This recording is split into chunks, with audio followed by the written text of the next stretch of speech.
So we are on with Chaz from chazofthedead.com, and we are talking about his book, Paranormal Expeditions, A Hunt for the Friendship. Now, as I was reading your book, and by the way, I like how you set your book up. Yes, right there. You can find it on Amazon. While you were setting this, I don't even have my copies in the other room, or else I would hold it up as well. But as I No was worries, I got it. All as the I was, plugs. even though it's not an autographed copy, but you Oh, know, did I not sign it? you I'll you catch you next time. you didn't sign it, but that's okay. No, I really liked how you set it up because I had no idea what the friendship was, and your first part of the book is all about talking about the friendship and who they are, and then you go into your part of the book of your expedition part, and I already had some conclusions drawn about the friendship, and you talked about that like you would. Mhm. So I really like how you put everything together. So let's talk about that. Who were the friendship, and how did you find out about the friendship? So the friendship group is this supposed group of extraterrestrials. They themselves claim to be extraterrestrials, and they are said to be based somewhere in Chilean Patagonia, um, in a remote island. Uh, and Patagonia is some of the remotest territory, untouched territory on Earth. There's some fishing villages and out there, but pretty much nothing else. But it's in these remote villages and locations. People throughout the 80s, mostly, but into the 90s and 2000s, reported having these interactions with these strange, tall, blonde, human looking people. Um, but these interactions were always highly bizarre. Uh, Now, some people, they made a lot of money, and some people were healed of cancer by this group. Um, Other people were beaten up and robbed because of their interactions with this group. One couple had their boat destroyed by accident. So they operate not really in a, kind of super benevolent way or anything. They seem to be pretty human in how they mess up and things like that. Uh, but they claim to be extraterrestrials, and the people who have interactions with them seem to have a lot of interactions with UFOs right afterwards. Now, they're never really seen walking out of a spaceship, but they've been contacted while seeing a UFO, and they say, "Oh yeah, we're controlling that. We're on board and we're flying it." And the person asked, "Well, then do a loop de loop," and the UFO does it. And they've had these kind of bizarre reactions and encounters with UFOs uh, right after interacting with this group. So it was through some podcasts, a really kind of obscure mention. It was like a mention along with a bunch of other, weird extraterrestrial contactee type stories because of the tall blonde, the Pleiadian archetype. It's something we hear a lot in New Age communities. It's something pretty prevalent. The Nordic aliens, they've got a bunch of names. Um, but in this friendship case, there was kind of just a little bit of a mention on an English podcast, and that was it. Uh, and I really had to go digging into some, weird UFO journals and things like that to find any more information on it. But once I did, I kind of became convinced that something more than, a couple hoaxers was going on here. There were people who had never heard the story before and were like, "Oh, really? There's supposed to be, I had this weird encounter that sounds just like this," and they hear about it years later and they're like, "Oh no, I definitely saw one of these guys and talked to him." And bizarrely enough, there was a connection to my hometown, Sarasota, Florida. Um, and that connection was in a newspaper, a ad in a newspaper, um, published in the what do they call that? The private ads or the The whatever classifieds. that classifieds. That's the one. Uh, and it was written in English, and it said, To the Friendship Island. I'm the professional engineer who you met 2 years ago in Sarasota, Florida. I do not know who you were at the time, but I do now, and I'd like to visit your home. Um, and it was addressed to the Friendship Island. And that kind of, for whatever reason, made it real enough for me to be like, okay, I got to go check this out. So this was in the Sarasota Tribune. No, it was in a newspaper in Puerto Montt, Chile, which is right at the top of where Chilean Patagonia starts. But the person was from Sarasota. The person who wrote the ad was from Sarasota? That's what he claims. Yes, he said the friendship group visited them in Sarasota, Florida, at his home. Now, have you ever tracked this guy down in Sarasota since you live there? So I've been trying. I go out and sell my books at bars and at shops and stuff. And anytime, someone asks me about it, I'm like, hey, do you know this guy? I have a little printout of the ad I keep with me. And I'm like, ever heard of someone this sound familiar to you? No leads so far. I'm fascinated. I really want to get into contact with them. But maybe the friendship got him. Maybe. I'm curious. Too late. I'm kind of curious because I think the only people who know that we live in the same vicinity is Eric. But I actually live just south of Sarasota. And do you think that, you know where this guy lived? Did he live more towards like the beach area, or do you think he lived in like the Mayaca area? I have no idea. It just says Sarasota, Florida, so I tend to think it was somewhere, in this area, Sarasota, the city, or Sarasota Springs, kind of the immediate surroundings of the city. Of course, it could be maybe one of the beaches, but usually people on Siesta Key will let you know they're from Siesta Key. Oh, well, of course. He's like, I'm the guy you met at Siesta Key. That's what it would say in like italics. See, I tell everybody I live in Sarasota County because I'm like, I live in Venice. It's a short little drive from Sarasota. Yeah, but then they ask Venice, Italy, and you have to say no. Or they're like Venice, California. No. See? Yeah, so I'm just like, I live in Sarasota County.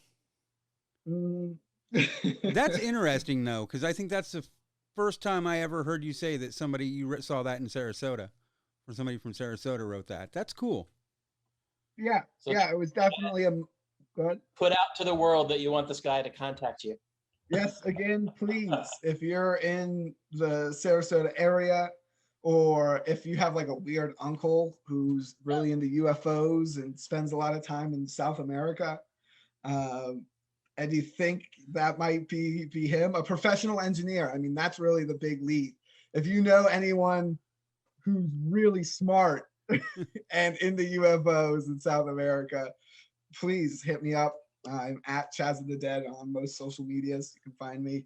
And let me know about it, because I'm looking for this guy and I want to hear his story. I want to hear this encounter, because one thing I did that I did discover when I was in Chile interviewing people is that a lot of times this group just will show up at your house. They'll walk in, they'll come in, and there's like this sense of peace and calm, and they have this kind of conversation. And one guy said afterwards they couldn't really remember what they talked about, but they talked for hours. And there was this kind of peace and love in the air, and they felt really good afterwards. Again, though, it also sounds like missing time, the things we hear in abduction stories, where you kind of get these screen memories, a lot of researchers suggest, where they place a false memory instead of what occurred. So it's quite a bizarre phenomenon, and I'm really intrigued that it sounds like one of these house visits that I heard so much about in Chile occurred here in Sarasota. And, it gives me hope that one day they'll just show up at my door and be like, okay, we've heard the podcasts. What do you want? You don't have a boat that they can destroy, do you? That's the plan, long term. Travel Channel, if you're watching this, give me a boat and I will make 9 seasons going to each island. You had a boat and it got destroyed. Well, I hired a boat. Right. So I did, while searching for the island, I went down there. I cashed out my savings to go and look into this. And we were able to hire a boat and go and interview some people on this really remote island. They were living in kind of like a box mobile home on an island with no water, running water, or electricity. They just got these supply runs once a week. Couple was about 80, 85 years old. They were around there. And they had been living in isolation on this island for decades. And no frame of reference of what UFOs or aliens or any of this kind of mythology is. There's nothing, they've never been exposed to it whatsoever. And they proceeded to tell us stories of these giant discs that glow purple that would hover over the island and stare at them for a moment.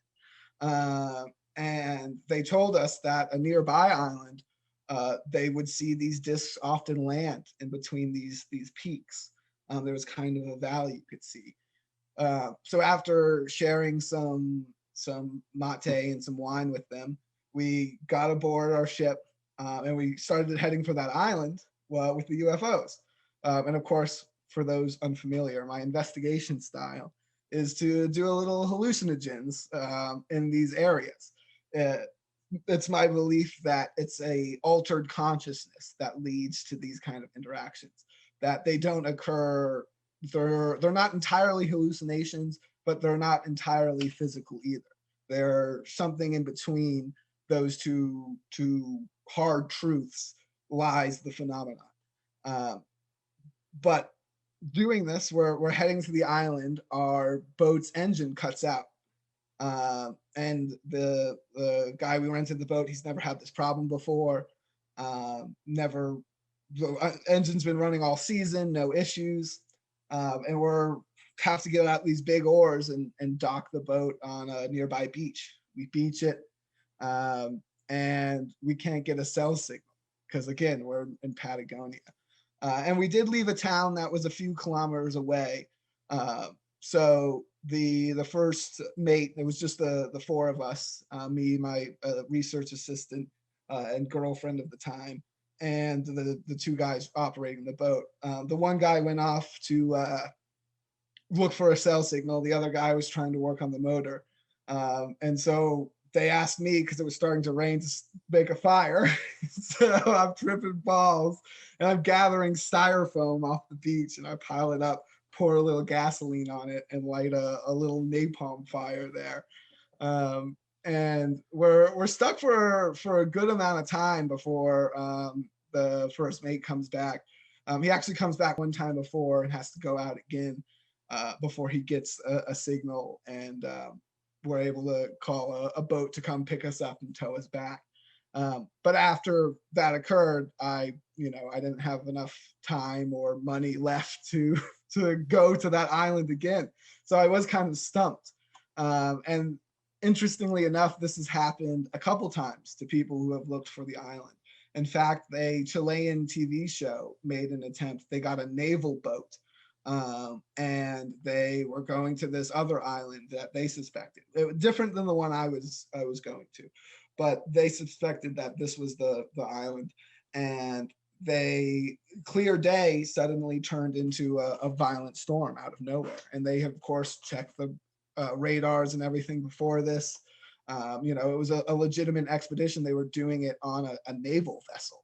It was, Chilean sponsored TV, which awesome, by the way. they're making that kind of UFO TV down there. But they got into the storm and they were unable to continue. And naturally, they went back and they asked the psychic what happened. And the psychic said that it was a member of the Friendship or one of their agents had infiltrated their crew and purposely sabotaged it and led the boat astray.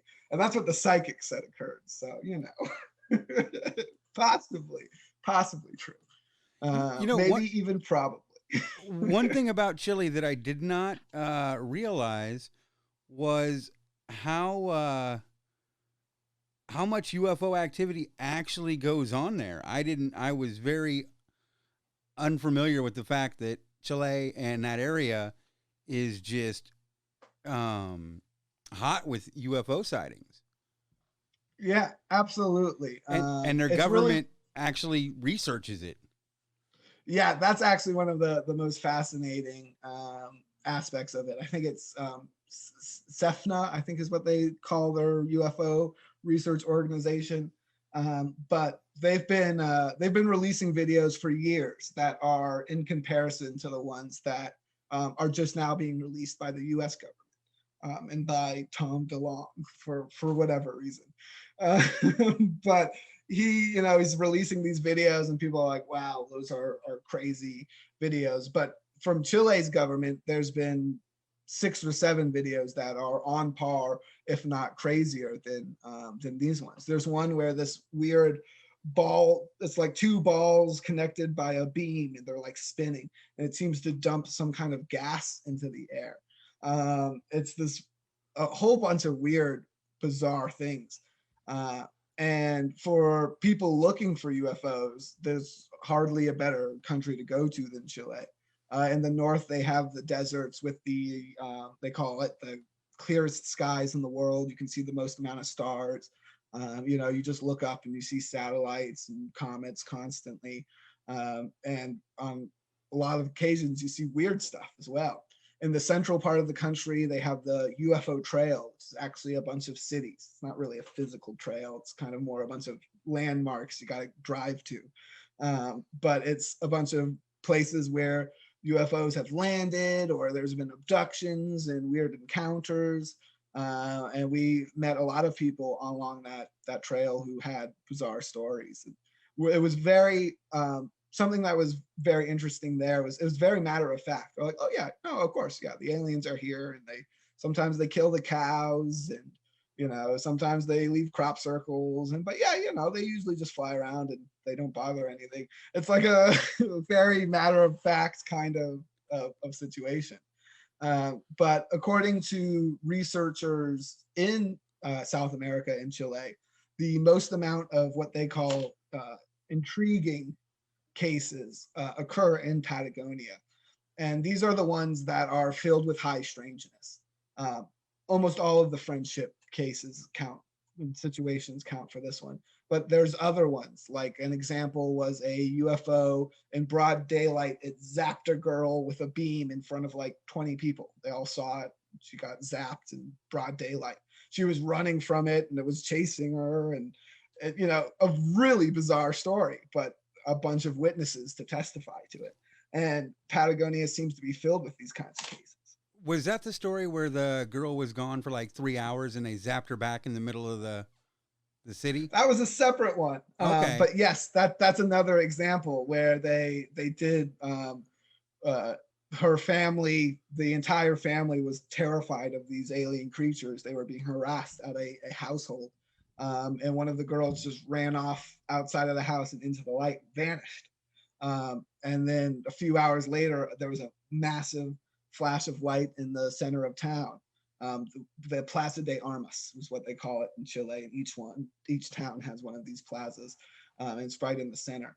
And it was this massive flash. It set off car alarms and things. And then she was just there. She was wet. She was covered in some kind of moisture and terrified. And it became for a while a spot of pilgrimage, both for UFO people and for religious people who took it as a religious event. Chaz, you mentioned that these ETs or these friendship consider themselves to be ETs. What part of the universe do they say that they're from? So they say, when asked about this, they have said that they are from the center of the universe, which is an incredibly vague answer. It possibly means from a different dimension. I don't know if they mean like from the exact middle of our universe. That seems strange. But they do seem intentionally vague. Another aspect is that they all have adopted these kind of angelic names. They're all named like Ariel and Michael and I know one was Gabriel or something like that. Gabriel, right? All these the angels, all the angels in God's army or whatever are included in the friendship name catalog, and a lot of people have probably noticed. I'm kind of skeptical of them claiming to be aliens because again, the story's a little fishy. Their connections to UFOs is really not that strong. Again, it's always at an arm's length. Um, and when I was in Chile, I looked into this other possibility that they were perhaps a Nazi group. You And know, I tall. was just wanting to get to that because we haven't described what the friendship looked like yet, have we? I think I might have briefly mentioned it, but we could get into it. Semi-Nordic, tall and blonde hair is kind of about as far as we went. Yeah. Right. Right. So that's the the Nordic Pleiadian alien. Also happens to look a lot like the Nazi SS officer, right? This was these Aryan traits that they sought out for these officer and government positions. And not coincidentally, it was these people that had the resources, supplies, and abilities to escape the crumbling Europe once it was clear that the Nazis weren't going to win. Uh, and this maybe sounds like a fun conspiracy theory, but when I was in Chile, I visited a place called Villa Bavaria, and that's its new rebranded name. Before that, it was called Colonia Dignidad, and I believe there's a Spanish language film about what occurred there. It's a downer if you're in for it's like a Schindler's List type deal because it was a Nazi death camp essentially. It was run by a man named Paul Schaefer, who was eventually in his later years arrested for being a child molester, and he would prey on the school of the young children of his followers, and they lived in this super remote, massive compound in the middle of the Andes Mountains, in the middle of nowhere. And they would shelter these Nazi war criminals. Paul Schaefer himself I believe he was a medic in World War II, but he escaped through the rat lines through the Vatican and started this Nazi compound. Dr. Mengele worked at the hospital for a couple of years on his grand tour through South America. There was Walter Rauff, who survived, and he lived out his days in Chile. He died a free man. Now, is that whose grave you visited when you were in Santiago? Yes, I actually stopped by. That was that was one of the weirder moments, because it's a massive graveyard, and these are beautiful graveyards in Chile and South America as a whole. Grand mausoleums and these things. A lot of attention is paid to it. But it also makes it impossible just to find something. So you have to ask someone. And being a white dude being like, hey, where's that dead Nazi? It's a really bad look. But I did visit the grave, and there were some pretty well tended rose bushes. It's pretty clear that his family's still alive and kicking. And paying homage to the site. I hope it's his family. I hope it's none of his creepy followers. But when he died, there was a public, ceremony where Chilean citizens were sig heiling. They were throwing up the salute and chanting "Hail Hitler" as he was lowered in the grave. So it's definitely a mentality that hasn't really left. And it was Colonia Dignidad was actually sanctioned by the government. It was, something that they were well aware of and took advantage of. When they wanted someone to disappear, they would say, send them to the Germans, and they drive them out to this remote compound. It's so remote. It's miles from anything.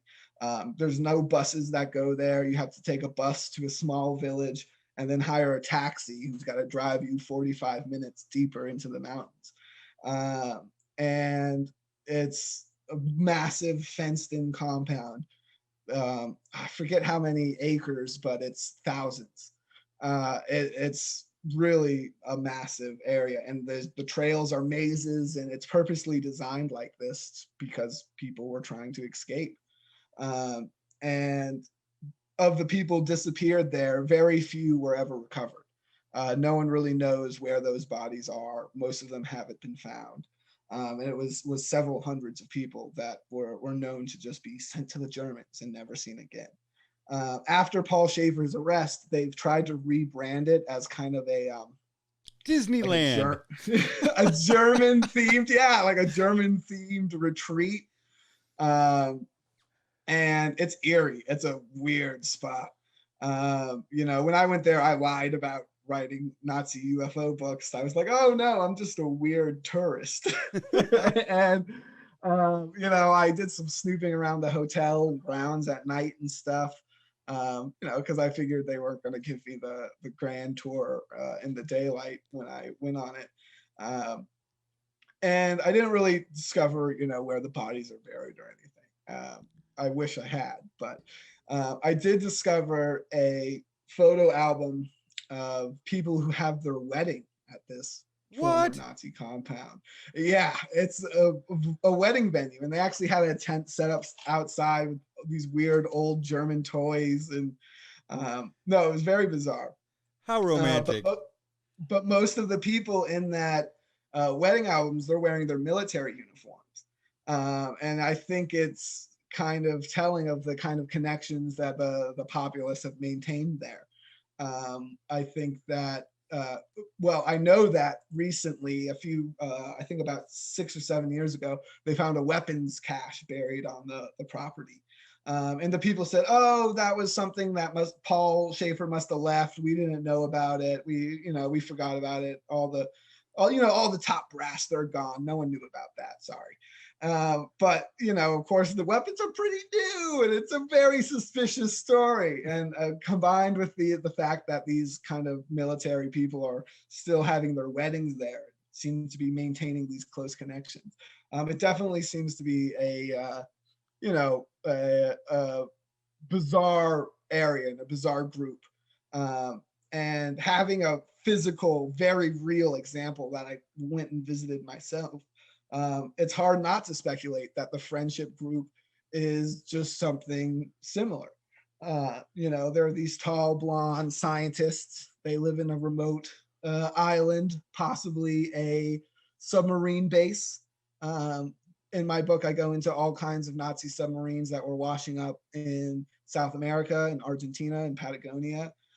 There are stubs still that are unrecognized. The wrecks are known to people locally, but officially that U-boat's still missing, and it's just wrecked up on an island in Patagonia, and only these pilots have ever seen it, taking some blurry photos. But there's all these submarines that washed up, and then you have Karl Donitz's testimony at the Nuremberg trials, and that was that there was this secret base hidden in paradise on earth that the Nazis will recover from, and Hitler's hiding out there. I forget the exact words. It was something, very ominous like that, though. And most conspiracy historians point to that as evidence of the Nazi Arctic base, that it was some kind of, secret base they had there, and that the Operation High Jump after World War II, that was the final battle with the Nazis down in Antarctica. But I do know he described this location as a paradise on Earth. And as everyone knows, Antarctica doesn't quite fit that. But Chile and Patagonia very much looks like the fjords of Northern Europe. It looks like where a German person might vacation. It really does look like that kind of idea of paradise on Earth. So it's not hard to imagine that they got the location close, but it wasn't quite all the way in Antarctica. It was on the tip of South America. Well, one of the things that I find really interesting that would corroborate all of that information is the fact that when these people tried to extradite war criminals like Germany, France, England, Poland from Chile and South America, they were rejected. They're like, we're non extraditing, so they're ours. They're safe Yeah. here. Yeah, there was a lot of that. They would oftentimes, every time they got like a submarine that washed up and the crew surrendered, most of the times they'd surrender the crew, but sometimes they'd hold on to officers and captains and things like that. Especially, again, they were looking for the same thing that Russia and the United States were looking for. They were looking for scientists, anything to give them a potential edge, or honestly, a bargaining chip. They wanted to hold on to a couple of those Nazis because, hey, maybe some Chilean dude or Argentinian dude in Israel gets arrested for something, and they're like, all right, we'll trade you. Right. These kind of things, they happen. Iran hostage crises and all that kind of stuff. So these people were definitely seen as kind of pawns and chips, and they definitely, the ones who were living free in these countries, they were known about. There's no doubt that these were known entities. I mean, in who was it? I think it was Goring, who had a whole school in Argentina. He was a teacher, a headmaster of a German language school, a public figure in this community. And one day, Israeli Mossad agents showed up, threw a bag over his head in the middle of the street, threw him in a van, drove him to an airport, and flew him back to Israel in the process of like an hour. And he was, I don't remember if they do firing squad or hanging, but he got one of those in an Israeli prison, buried in an unmarked grave. So he finally got his comeuppance in the end. But that was after living a free man for 40 or so years. This also devastated Argentinian-Israeli relationship. They extrajudicially kidnapped a Argentinian citizen and executed him. So it is kind of a tricky situation where these governments sometimes are just not giving them back because they want to be like, no, we're independent. You can't bully us. We don't care if you're the United States or Russia. It doesn't matter to us, that we can do whatever we want. These are our Nazis. You know what I mean? Like, no, you can't kill him. I like this guy. It's mm-hmm.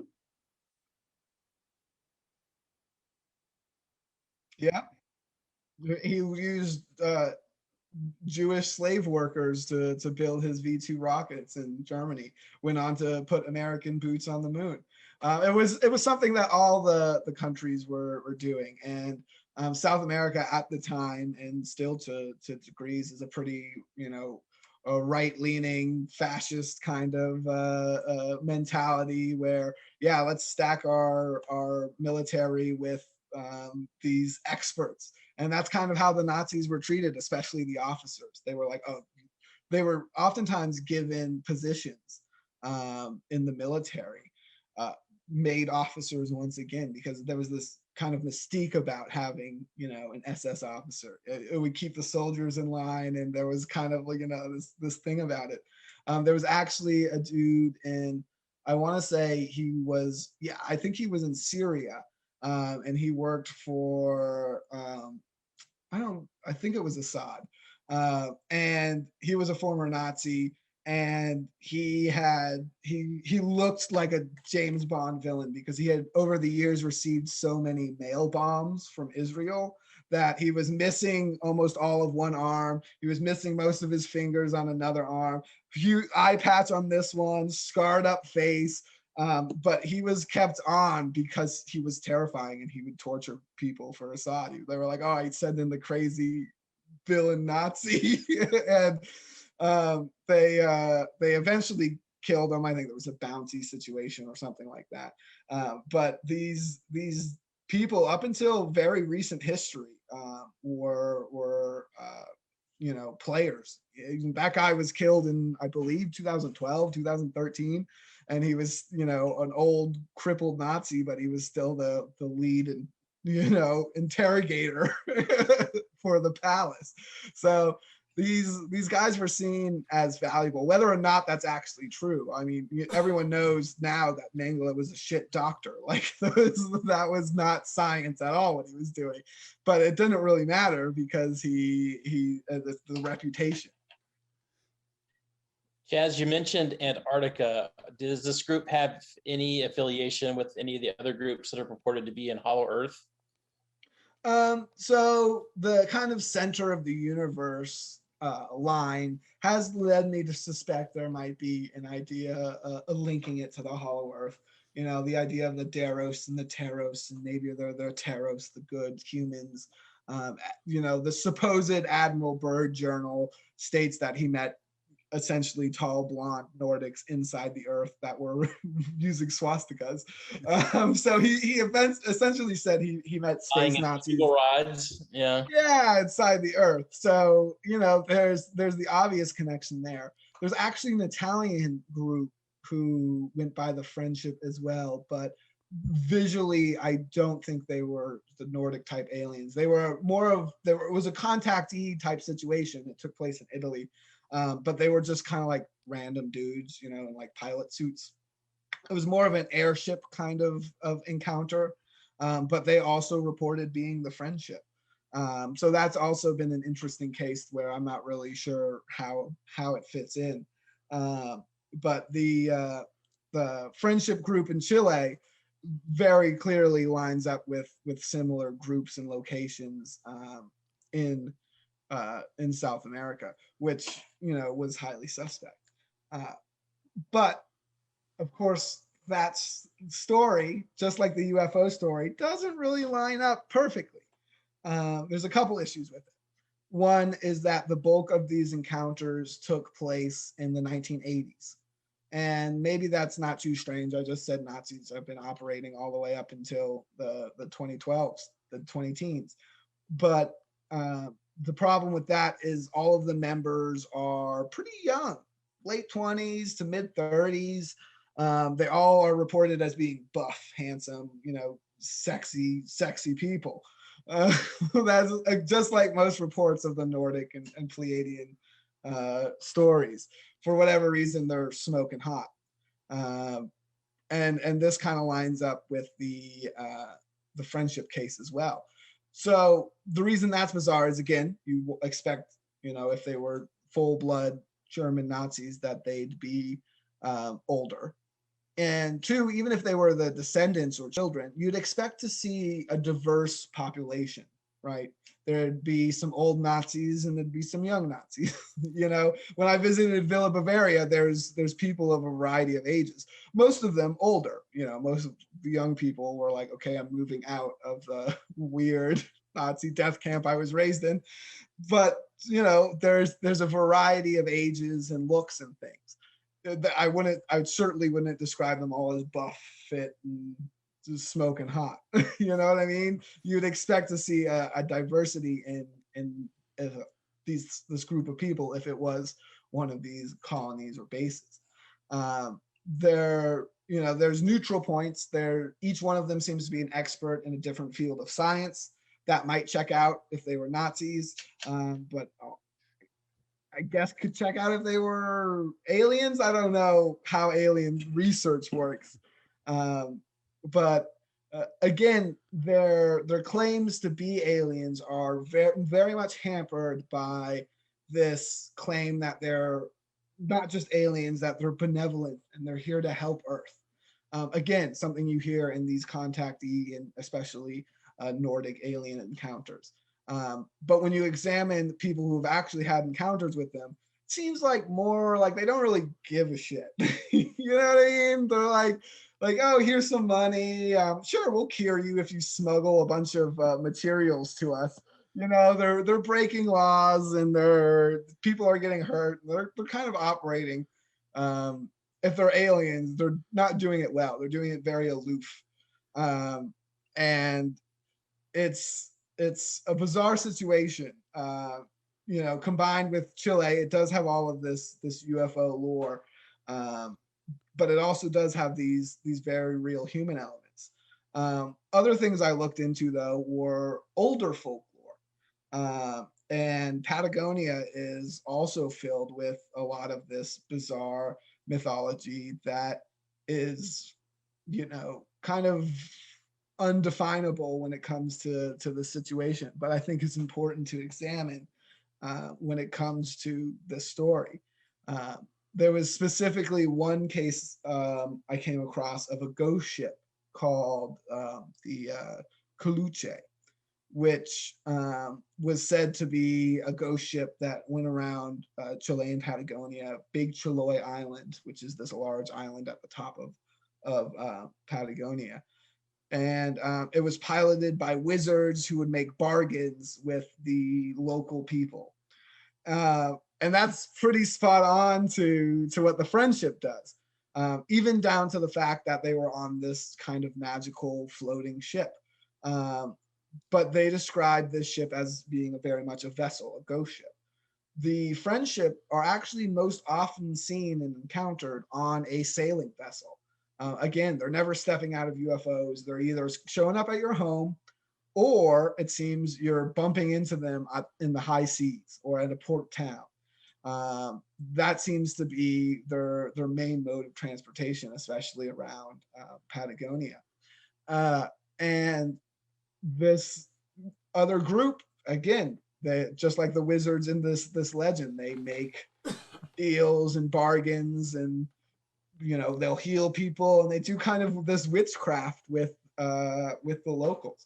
So this idea is kind of the one I am almost most leaning towards, that the friendship is an evolution of this older mythology, that this has been occurring in one way or another for a lot longer than expected.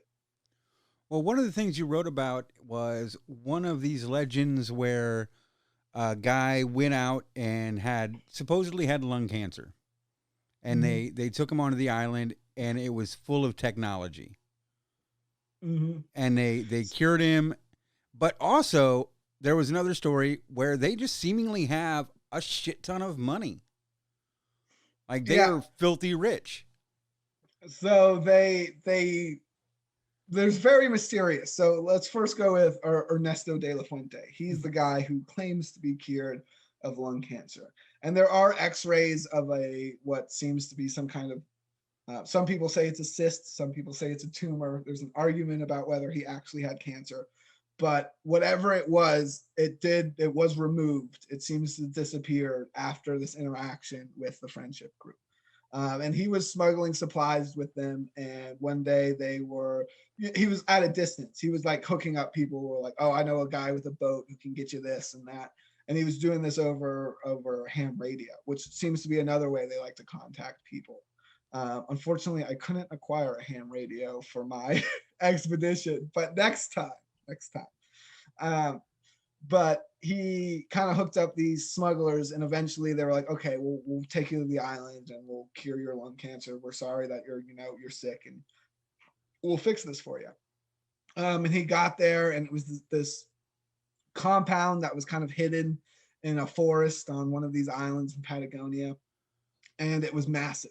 There were underground chambers with a big generator. He said everything was controlled by computers, which this was, I believe, 1982. So that would have been very expensive and it's something you would never see in a remote island. It was kind of a super villain, Dr. Evil type hidden base, right? In the middle of nowhere, with all this technology and things like that. And he had these very hazy memories after leaving the island, and he didn't quite fully remember it. He remembers meeting some people in these weird rooms, and the weird room he stayed in, which was this really small, almost broom closet sized, little room with a bed and a computer panel. And he remembers staying there, and he never remembers going to a hospital or having a surgery or anything. He just knows when he went to the doctor next time that he was fine. He was cured of this lung ailment. So the friendship, though, let me say, Ernesto de la Fuente, afterwards, this story kind of blew up. This was the one that took the friendship to the Chilean public's attention. This was what kind of made it a case to be known in Chile. And people still to this day are seeking the friendship for miracle cures.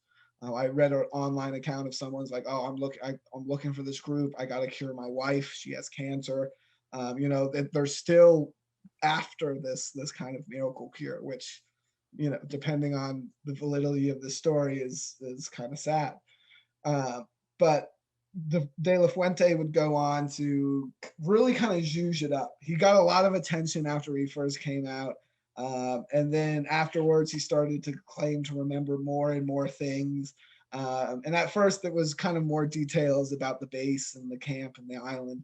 But then it came to things like intelligent dolphins patrolling the islands, and they had trained bats to communicate and, as an alarm system on the island.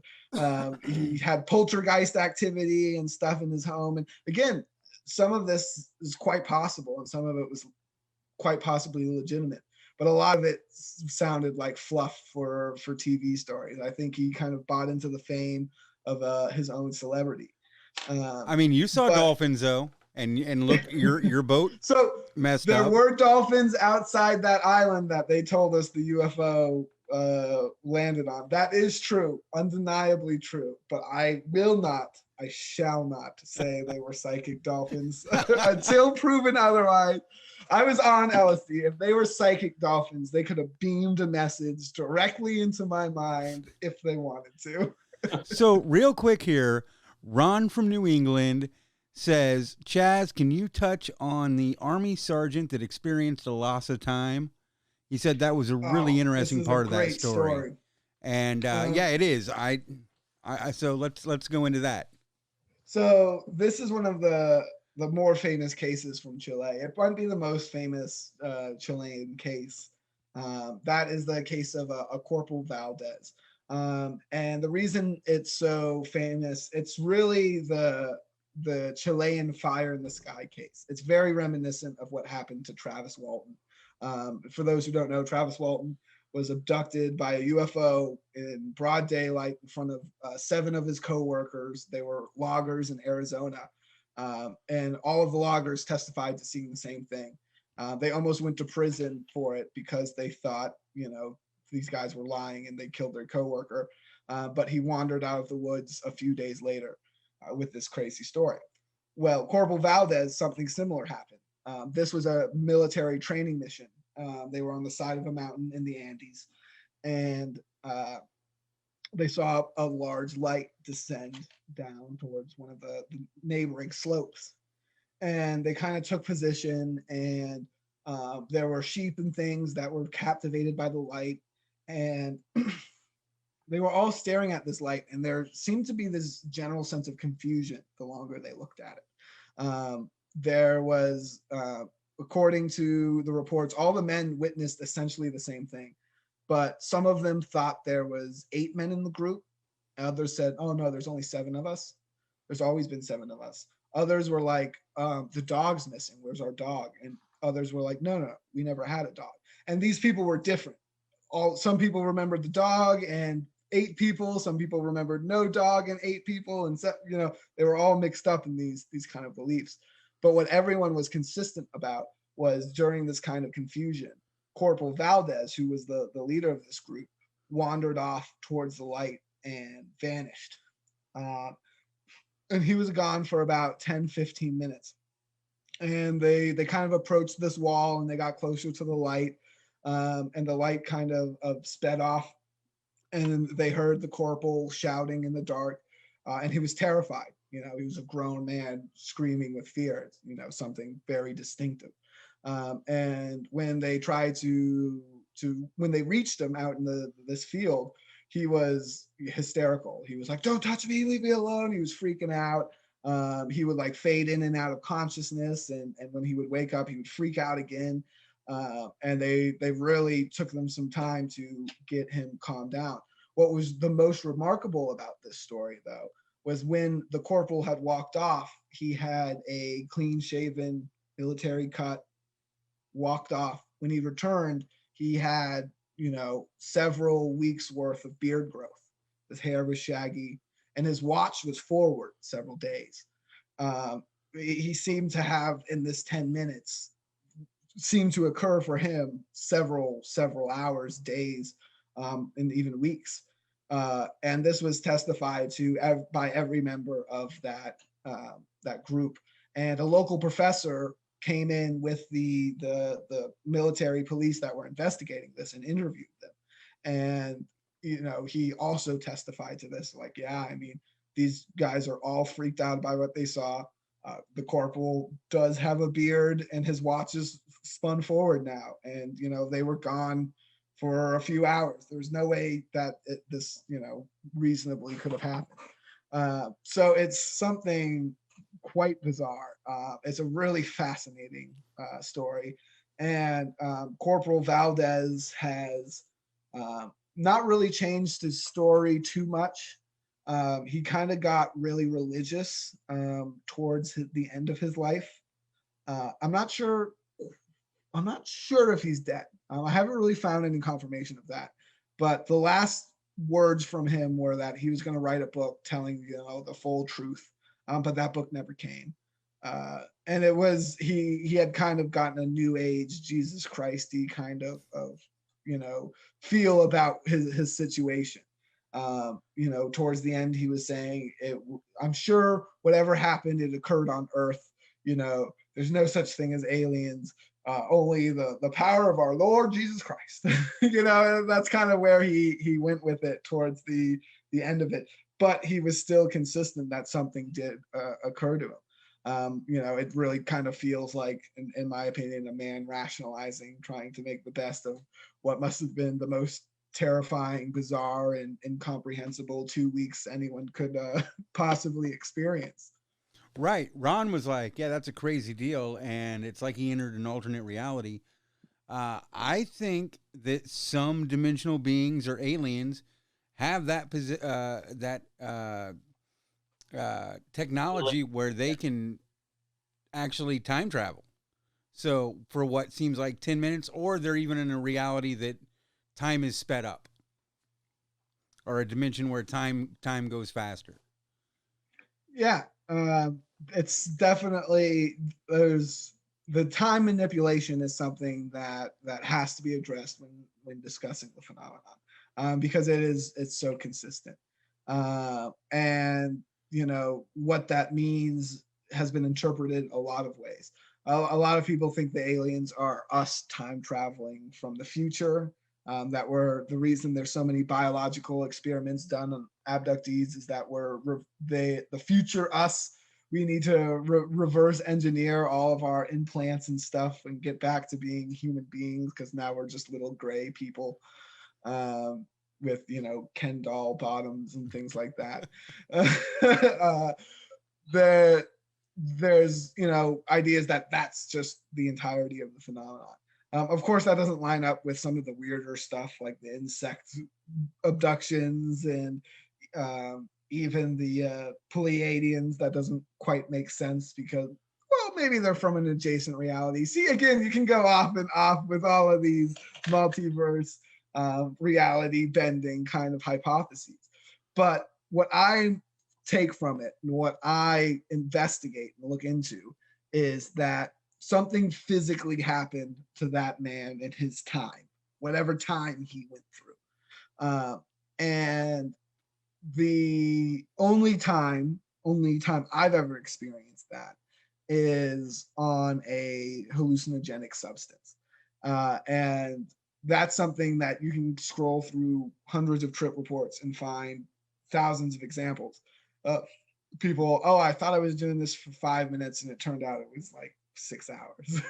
Or, I thought I was doing this for 6 hours. It was like super slow motion, but it was only 5 minutes. This kind of time dilation effect occurs in a micro aspect, but it occurs, through the manipulation of one's mind. And even people not on substances know this. If you're driving to somewhere new, it always takes longer to get there the first time than when it does going back, right? It just always feels like that. Right. For me, at work, the first few hours they fly by, and then after lunch, those last hours they take fucking forever. You They know, do. it's so long, and everyone understands these micro time dilations. And what science understands is time is relative. I mean, that's, without getting into the math or anything, which I'm definitely not qualified to explain. Time is relative, and it is relative to the observer of it. So this is one of many examples of why I think that using these substances is similar. It puts you in the right headspace, in the same headspace as people who are experiencing these paranormal encounters. Not just, but specifically, not just UFOs, but specifically in this case, with friendship case, the UFOs and the UFO interactions in and around Chile.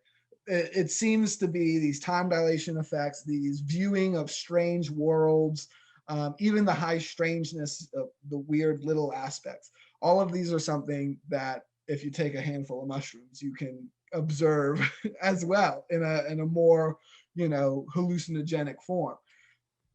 Somewhere between that and what's occurring, there's a physical crossover. People are being left with implants and they're being left with bruises and marks. Somewhere between that altering of your mind, it alters reality. And of course, that's been the basis of, occult research and, magic and all these ideas. That's always been at the core of it, mind over matter. So I do think that this is a route by potentially using these substances to interact and find that barrier, get the phenomenon to reach out.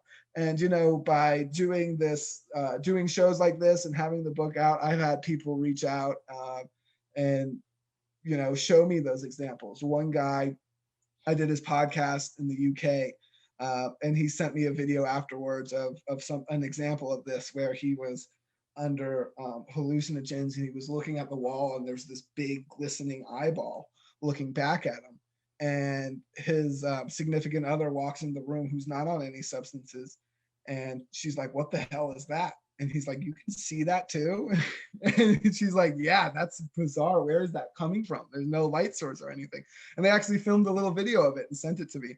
And it is, I mean, it does, it kind of looks like, I wish they filmed behind so you could see that there was no window or anything. It does kind of look like a crazy light refraction, but it also looks exactly like an eyeball. It's a weird video. Oh, I'm gonna have to check that out next time we get together.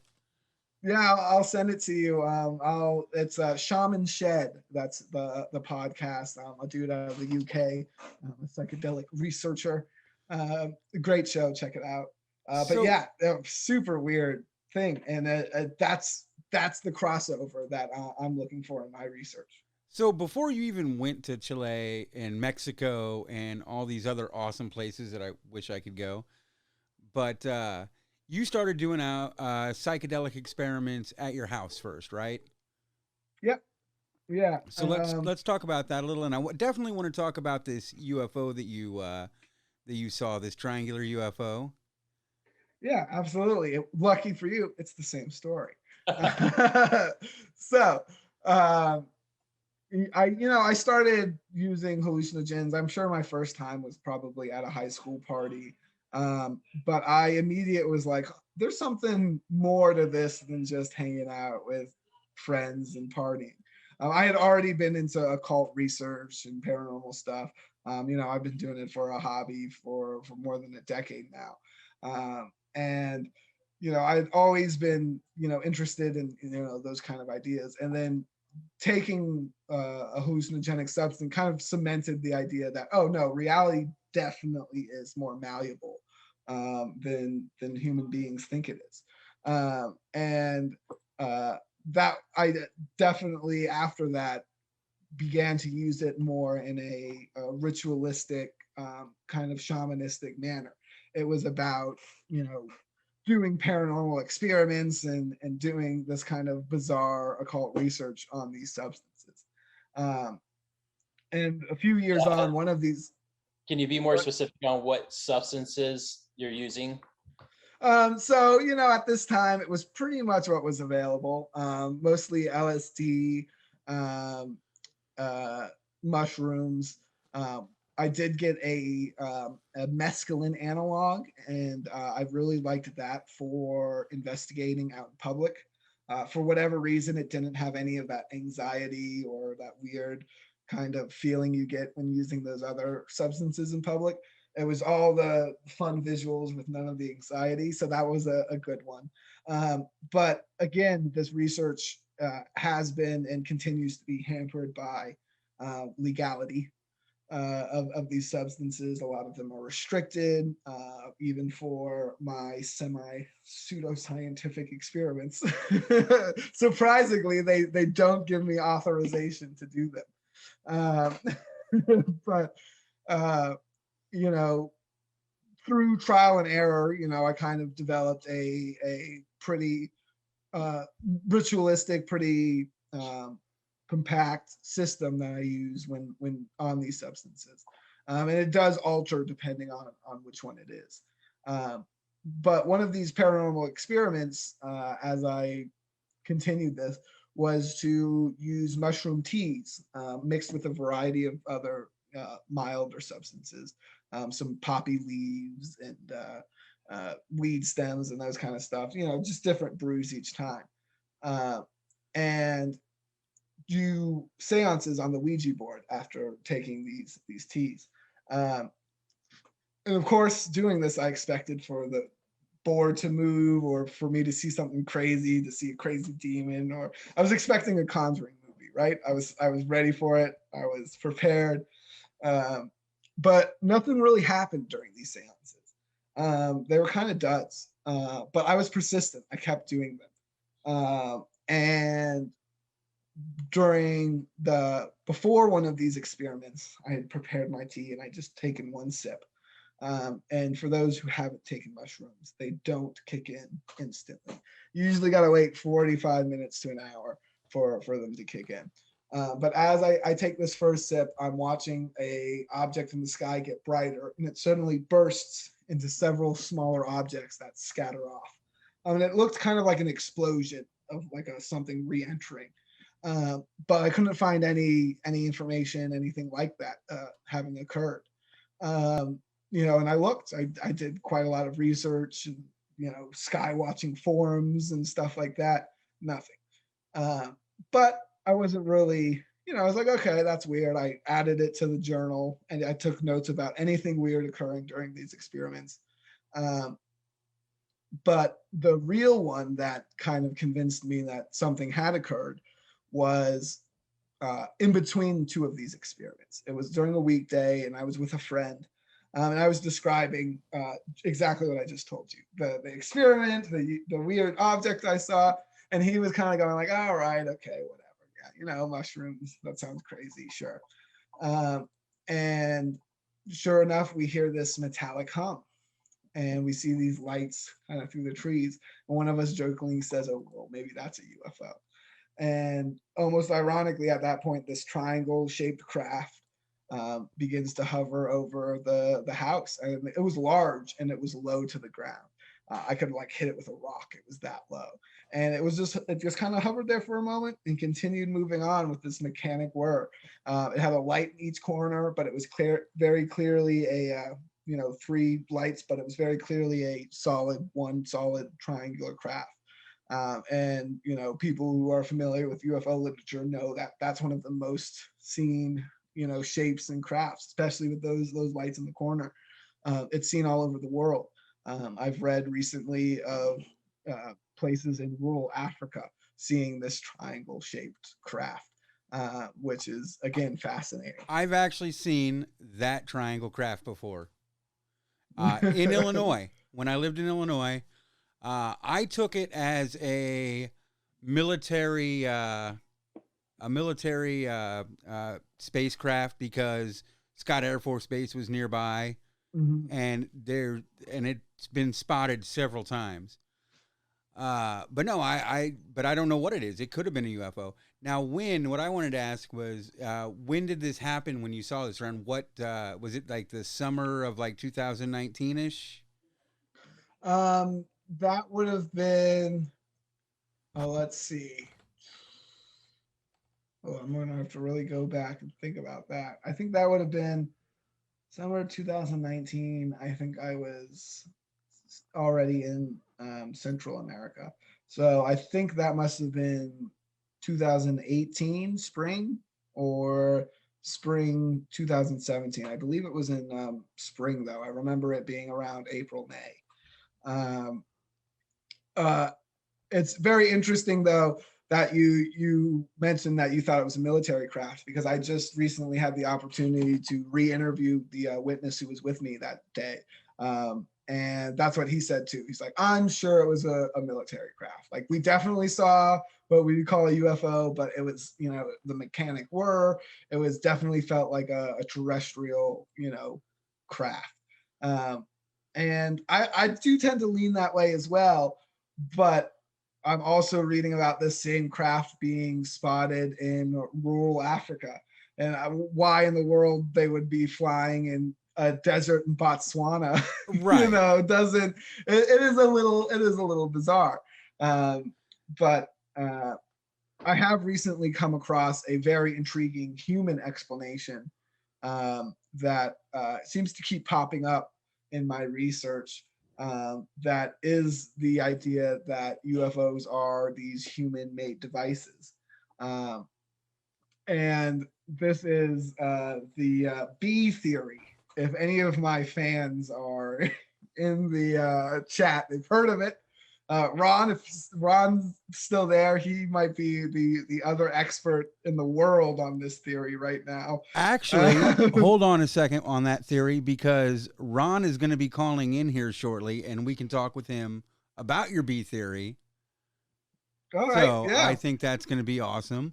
The other thing, though, is as I said earlier, we live rather close to each other. And one of the things I do every night when I go pick up my wife from work, I'm even going to do it tonight, is the drive from Venice to Sarasota is pretty much in the on the interstate, or through the. There's not a lot of city driving, is what I'm saying. I always look for UFOs every night. Mm-hmm. I have yet to see one down here, but every night I always look. So My question about these UFOs has always been the same. If it's an alien craft, why put lights all over it? People are just going to see it. Yeah. That seems like something the military would do.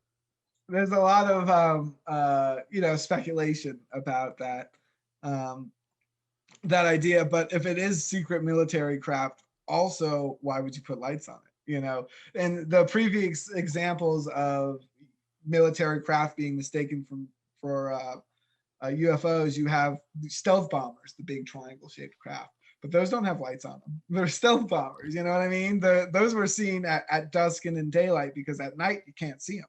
And that's the idea. Lights in UFOs have always seemed to be intrinsically linked, whether that's being zapped by a light and it paralyzes you, or the light floats you up into the craft. Everyone's familiar with that imagery. For whatever reason, the aliens seem to be as into electric lights as we are.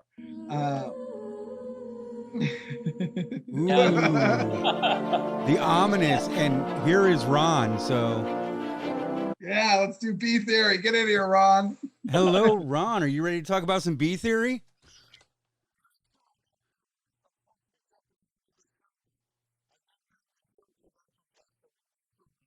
Okay. That's all right. I've got a class in 20 minutes anyway, so that's perfect time to do the B theory. So I'm going to go ahead and start about how I got put onto it, and then I guess I'll let Ron tell us a little bit about Gorbachev, because he's been doing some deep diving on that. So first of all, for those who aren't aware, B theory is the insane idea, and this is what we're terming it now. It is B theory, BEE theory. B theory is the crazy idea that UFOs are powered by technology that was reverse engineered from insects, specifically honeybees. And this was a crazy idea that I first heard when I was in Morocco, Northern Africa. This guy who claimed to work for the CIA, and he presented some shady information that kind of backed it up, but it wasn't really enough to really confirm anything. But he told me that he knew people who piloted UFOs and that UFOs were based on the anti-gravity chamber inside the thorax of honeybees. Um, and that theory, of course, was insane. I didn't believe it, but I never forgot it because of how crazy it was. Until a few months ago, I was doing a podcast, and one of the hosts, the Sensible Sociopath podcast, great show, check it out.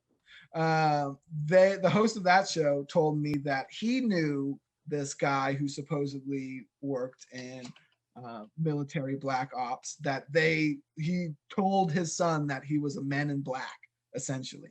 And on his deathbed, when the son pried for more information, this guy told him, look at the bees. And that's all he would say.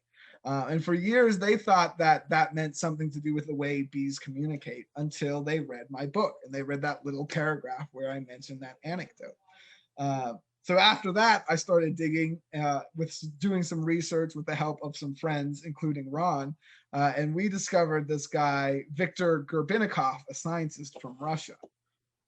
Ron, do you want to fill us in on that one?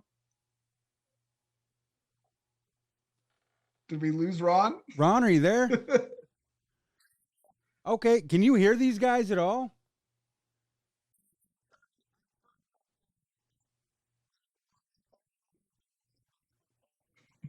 Oh, I'm trying to figure out how to patch you through to everybody. I can hear you. I hear you. When you do that. Because we can all hear you. I don't know if you hear everybody else. Okay. Now, uh, ch- yeah, it would create a feedback loop. I think. Who were you asking about, Chaz? Viktor Gerbinikov. I can go Vic, ahead and Victor get on it if Verbinikov. Gerbinikov. Yes. What's going on with him? And I'll try to patch everybody's audio through. Yeah, go ahead and I'll as because we can all hear you. You just can't hear everybody except for me.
Yeah,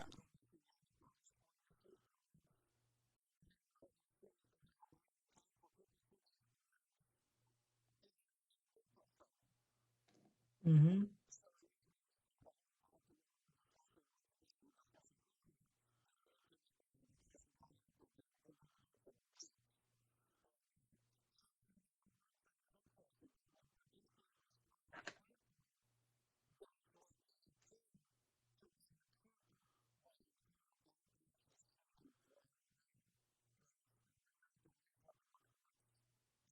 Right.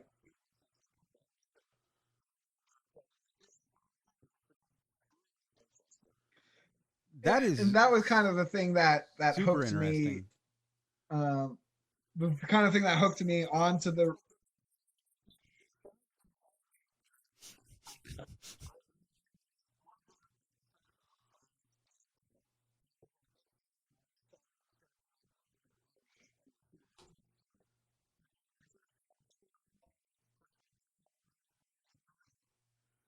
Thank you. Thank you.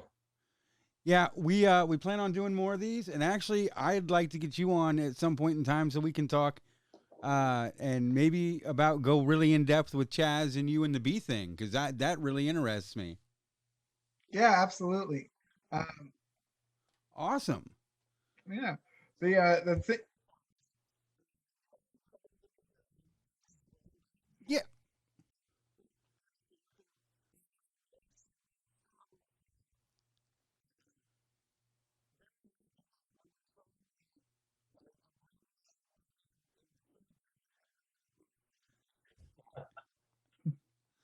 Oh, not a problem, Ron. Not a problem. Yeah, I saw that on one other forum that you did. I was like, oh, that's Ron.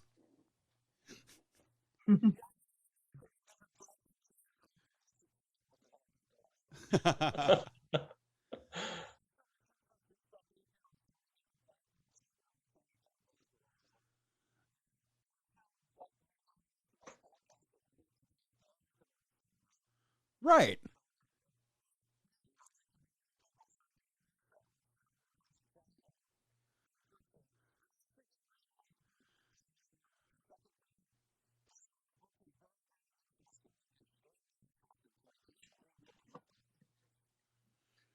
Yeah, Ron, why don't you tell people what your podcast's name is?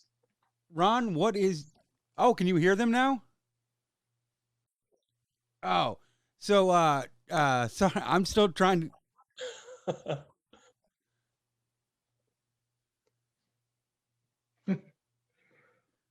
And honestly, it's probably Chaz, while we're my working with Ron here, interface. tell people where they can find your book. Yes. So my book is Paranormal X. What was that, Ron? I love the call-in technology. No, this is the first time we actually did call-ins. So yeah, I'm still working with my interface. I'm actually surprised that the way it's set up that you can't hear them.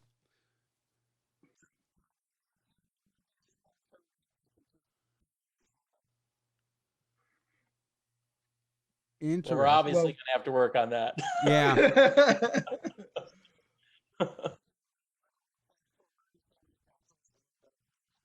Oh, it is. But what is the name of your podcast so we can get that out there? The Wicked Planet Podcast. Okay.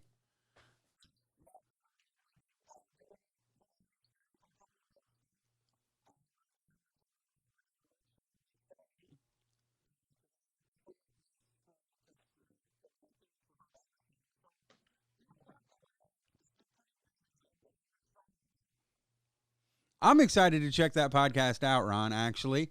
Whose show are you going on tonight?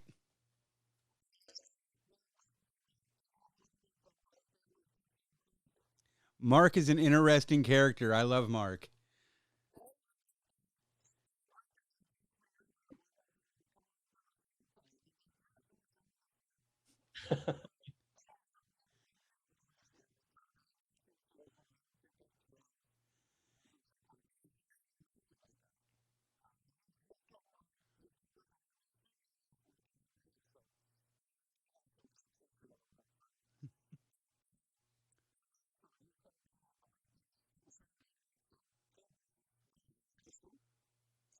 That's a platform I still haven't delved into yet. So I think that might be one of my next platforms after we get this up.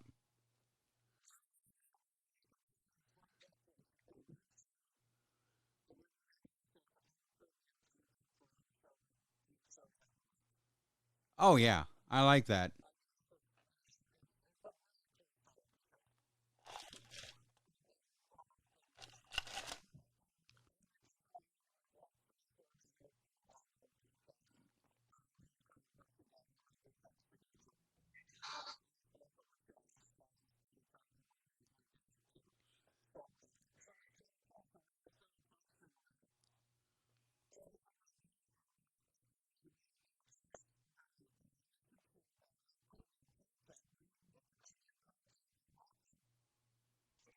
Jesus, Ron, are they paying you? Are you getting money for this?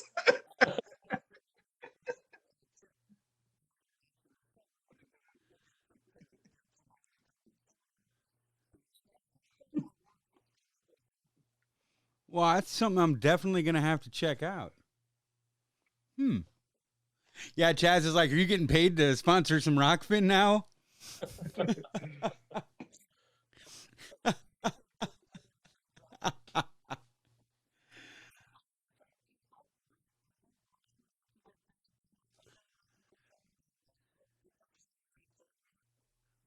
Hey, that's all that matters is that you're having fun with it.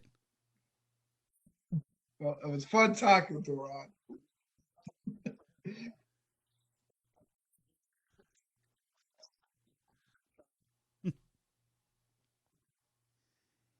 You are, and yeah, because I've heard you guys chat with Ryan from Dangerous World. Actually, I just had a interview with them yesterday. That's gonna be coming out the first of the month. That's gonna be an awesome show.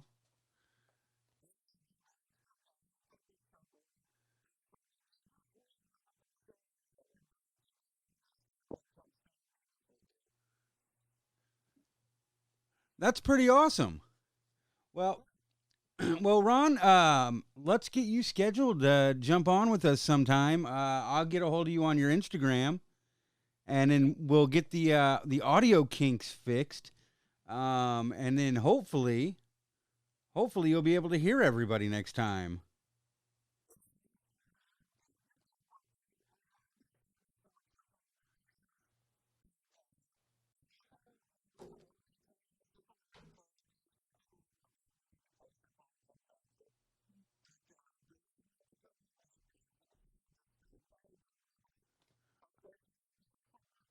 All right, will do.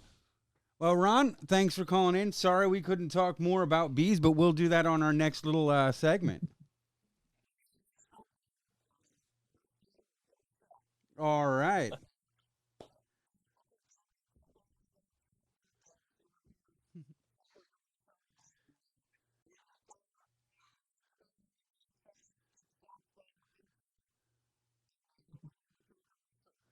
Sounds good. Are on. Everybody, good night.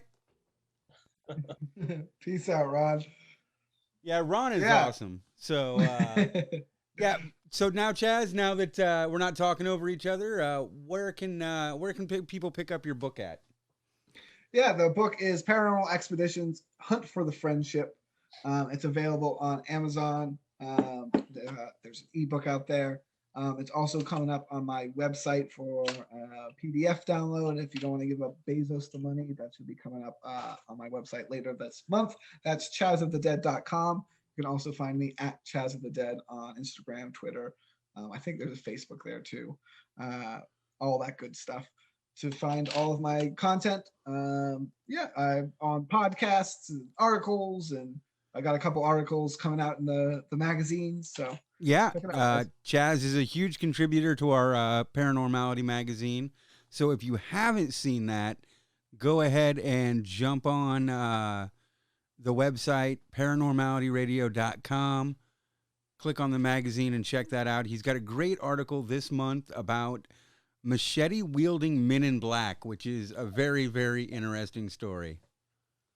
Yeah, it's definitely a unique one. I hadn't heard it before. And it's one of the weird Men in Black stories. I've ever come across. So go check that out. It is a great story. You're going to love it. Well, I know you got to teach a class in about, what, 10 minutes now? 5 minutes. All right. So let's wrap this up. I'm busy.